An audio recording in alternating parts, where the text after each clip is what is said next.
मैं सुधांशु मिश्रा अपने चैनल मिश्रा जी के तरफ से आप सभी श्रोतागण को चंदन वंदन और अभिनंदन।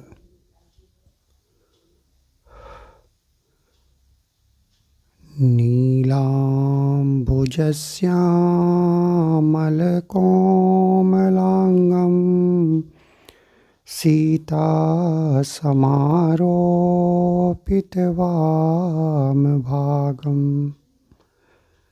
पाणौ महासायैकचारुचापम्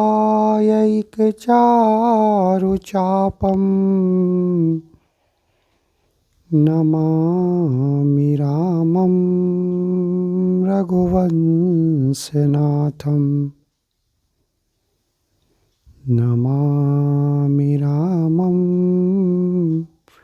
रघुवंशनाथं। ये श्रोतागण, क्या आप लोग जानते हैं कि रावण सुबैल पर्वत के एक गुफा में शनि देव को उल्टा सर क्यों लटकाया था? और क्या आप ये भी जानते हैं कि शनि देव क्या एक पैर में चोट भी लगी थी? ऐसी प्रचलित मान्यता है कि जब मेघनाद का जन्म होने वाला था तो रावण बहुत खुश था।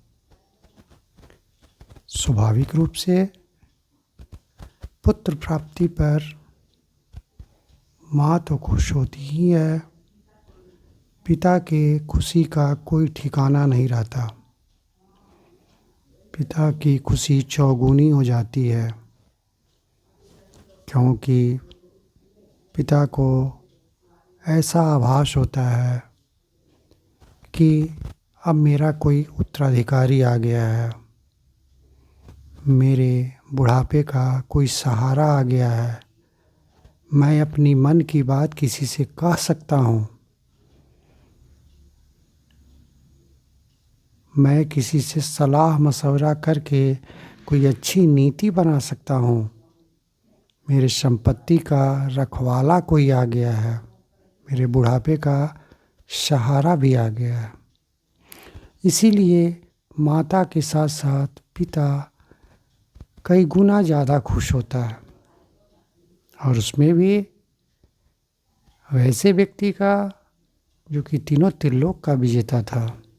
सारे ग्रह नक्षत्र उसके हाथ में थे, सारे ग्रह नक्षत्र की दशा वही व्यक्ति निर्धारित करता था, सारे ग्रह नक्षत्र उसी के नियंत्रण में थे और उसी के इशारे पर वो चलते थे।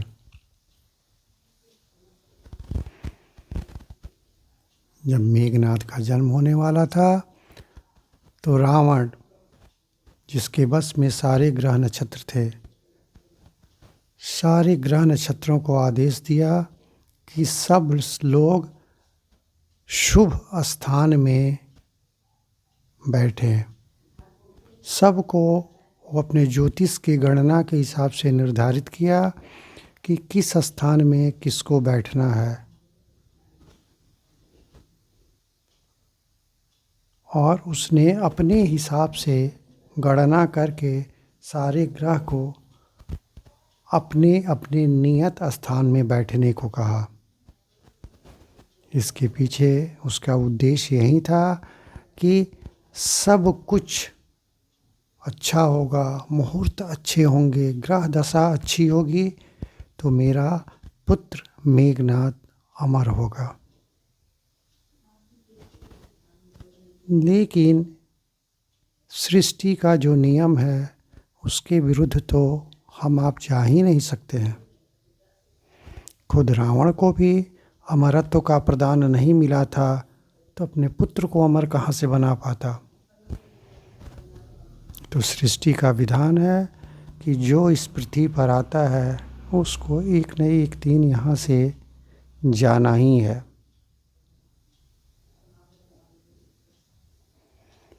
वो अपनी इच्छा अनुसार सारे ग्रह नक्षत्र को शुभ स्थान में पदस्थापित कर दिया था और बोला, कोई यहाँ से हिले डुलेगा नहीं जब तक कि मेरे पुत्र का जन्म नहीं हो जाता, क्योंकि अपने पुत्र को अमर बनाना चाहता था। लेकिन ईश्वर की जो मर्जी होती है वही होता है।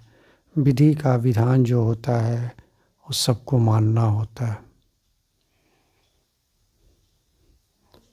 शनिदेव का मन स्थिर नहीं रहा और वो अपने स्थान से दूसरे स्थान में प्रवेश कर गए।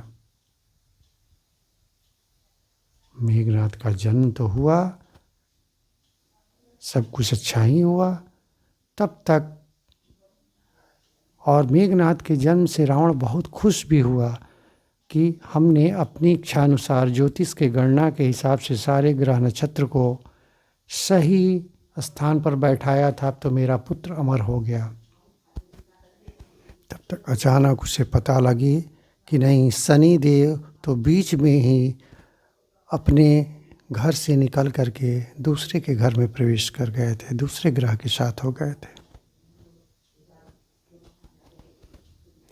अब रंग में भंग हो गया, पूरे खुशी पर पानी फिर गया और रावण बड़ी गुस्से में गया और जा कर के शनि देव को पैर पर एक डंडा लगाया, क्योंकि सारे ग्रह नक्षत्र उसके बस में थे। तीनों त्रिलोक का विजेता था, देवता लोग उसके डर से कांपते थे, जिसके चलते आज भी शनि देव का एक पैर थोड़ा टेढ़ा है। और उसके बाद वो सुबैल पर्वत के एक गुफे के अंदर ले जाके उनको उल्टा लटका दिया।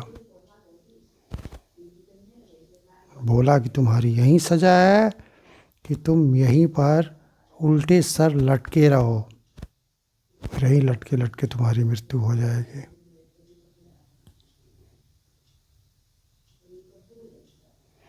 और वहीं जब हनुमान जी महाराज सीता मैया की खोज में जब लंका में प्रवेश किए तो वहीं पर शनि देव से उनकी भेंट हुई। शनि देव के आरजू मिन्नत करने पर उन्होंने शनि को सहारा दिया, शनि को बंधन से मुक्त किया और वहीं शनि देव की कृपा से हनुमान जी महाराज पूरे लंका का दहन कर पाए। कहने का तात्पर्य ये है कि हम मनुष्य लाख चाह लें, लेकिन होता वही है जो विधि का विधान है।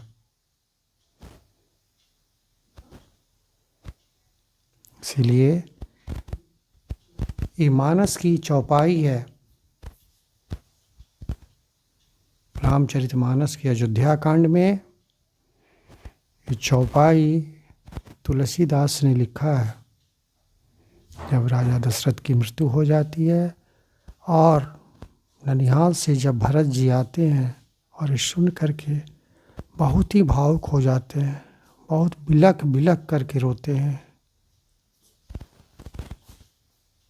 उसी समय वशिष्ठ मुनि ने ये बात कही जो मानस की चौपाई में लिखा हुआ है। सुनहु भरत भावी प्रबल, बिलख कहत मुनिनाथ, हानि लाभ जीवन मरण, जस अपजस विधि हाथ।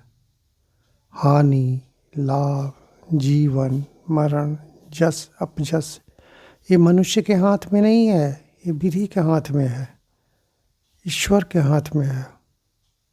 मनुष्य चाहे तो कभी अपनी बुराई सोचे ही नहीं, वो बिना कुछ किए सब कुछ पाने की कामना करते रहता है। लेकिन जब तक ऊपर वाले की कृपा नहीं बने, प्रभु श्री राम की कृपा नहीं हो, तब तक कुछ भी संभव नहीं है। इसीलिए हम आप अपने कर्मों पर ध्यान दें। अपने कर्म करने के अधिकारी हैं, लेकिन फल मेरे आपके बस में नहीं है, वो देने वाला ऊपर बैठा हुआ है। इसीलिए सिर्फ कर्म करें, फल की इच्छा न करें। जय श्री राम। इसी के साथ मैं अपनी वाणी को विराम देता हूँ। विशेष के लिए मेरे चैनल मिश्रा जी से जुड़े रहें। जय श्री राम।